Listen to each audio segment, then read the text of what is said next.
Bersama saya, Kris Hervina Rani Lidiawati dari Fakultas Psikologi UPH.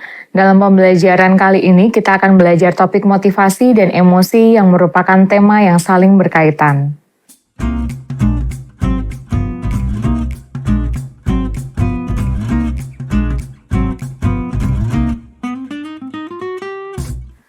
Pada part ini, kita akan belajar motivasi terlebih dahulu.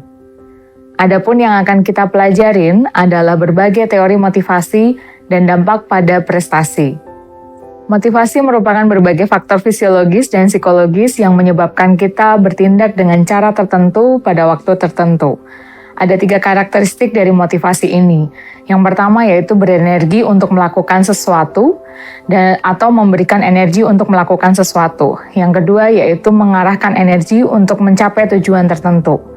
Dan yang ketiga adanya intensitas perasaan. Ada berbagai teori dalam teori motivasi ini. Yang pertama yaitu pendekatan insting, bahwa setiap manusia memiliki dorongan secara bawaan atau biologis. Pola perilaku ini bersifat menetap ketika menghadapi satu situasi. Dan biasanya hewan juga memiliki kecenderungan bawaan yang disebut insting.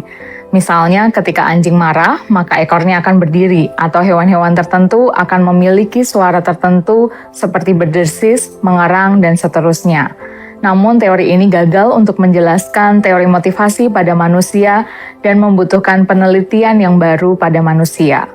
Teori yang berikutnya adalah teori arousal. Teori ini menjelaskan bahwa kita akan tergugah untuk mencari aktivitas yang membuat kita lebih semangat lagi pada level yang lebih optimal. Ada hukum Yerkes-Dodson yang menjelaskan bahwa ketergugahan secara psikologis dan kesulitan tugas memiliki kaitan yang erat. Jika kita memiliki tugas yang sulit dan gairah atau ketergugahan kita rendah, maka itu akan menghasilkan performa yang paling baik dibandingkan ketika menghadapi kesulitan sulit namun gairahnya tinggi sehingga meningkatkan kecemasan namun performanya menjadi kurang maksimal. Demikian seterusnya. Ada orang-orang tertentu yang senang dengan mencari tantangan baru yang membangkitkan gairahnya untuk mencari pengalaman yang baru yang disebut sensation seeker. Pendekatan yang berikutnya yaitu berkaitan dengan struktur biologis kita. Pendekatan ini menjelaskan bahwa manusia memiliki pusat kenikmatan. Ada beberapa area otak yang membuat kita merasakan kenikmatan seperti nucleus accumbens dan area ventral tegmental. Dan ini melibatkan neurotransmitter khususnya dopamin, yang kemudian membuat manusia dapat merasakan kenikmatan dan kepuasan. Nucleus accumbens ini adalah area otak yang membantu kita merasakan kesenangan, motivasi, dan penghargaan atas tindakan kita. Teori yang berikutnya yaitu teori self-determination atau teori determinasi diri, merupakan teori motivasi yang terkenal, yaitu teori yang menjelaskan bahwa kita memiliki tujuan untuk memenuhi kebutuhan dasar seperti otonomi, kompetensi, dan keterhubungan, atau memiliki kaitan dengan orang lain. Kita memiliki pengalaman untuk menjadi seorang yang mandiri atau dikontrol atas motivasi tertentu. Misalnya, ketika kita belajar, kita ingin mencapai target pribadi, atau kita belajar hanya untuk impresi atau pujian dari orang lain. Teori ini membantu menjelaskan bahwa setiap manusia memiliki dorongan untuk melakukan sesuatu tergantung pada kemandirian kita dalam mengerjakan sesuatu, dan motivasi ini dikontrol oleh siapa. Teori self-determination ini juga menjelaskan bahwa manusia itu memiliki motivasi intrinsik dan ekstrinsik. Motivasi dari dalam berkaitan dari dalam diri sendiri, sedangkan yang berkaitan dari luar merupakan insentif atau reward dari orang lain. Teori yang berikutnya yaitu teori hierarki dari Abraham Maslow. Pada dasarnya bahwa manusia ingin memuaskan kebutuhan kita sesuai dengan hierarki tertentu. Dalam teori ini menjelaskan bahwa manusia memiliki kebutuhan biologis dan juga kebutuhan sosial. Pada teori ini menunjukkan bahwa manusia cenderung memenuhi kebutuhan dasar terlebih dahulu sebelum memenuhi kebutuhan yang lain seperti pemenuhan kebutuhan sosial. Adapun hierarki kebutuhan Maslow sebagai berikut, yaitu kebutuhan biologis, kebutuhan dasar, kebutuhan rasa aman, kebutuhan dicintai dan memiliki, kebutuhan terkait self-esteem, dan yang terakhir adalah aktualisasi diri.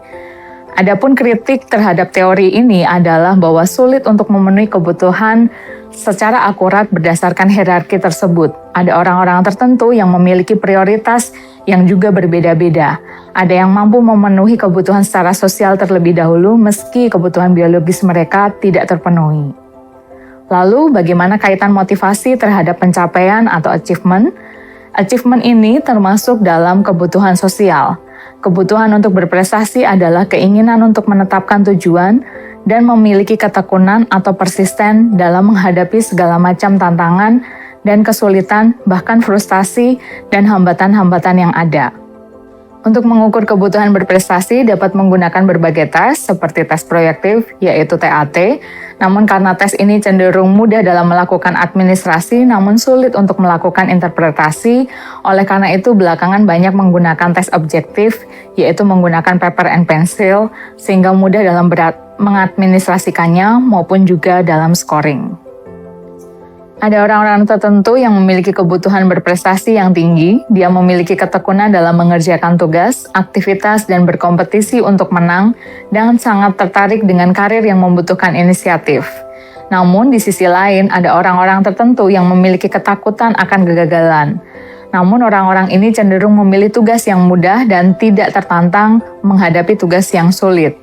Dan ketakutan akan kegagalan ini kerap kali dikaitkan dengan self-handicapping, yang artinya kerap kali orang melakukan berbagai taktik yang dapat berkontribusi pada kegagalannya.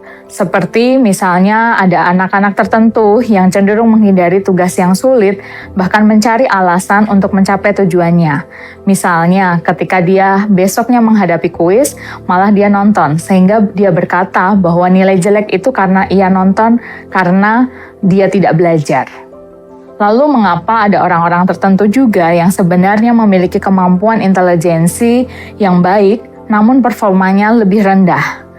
Orang-orang ini disebut orang-orang underachiever.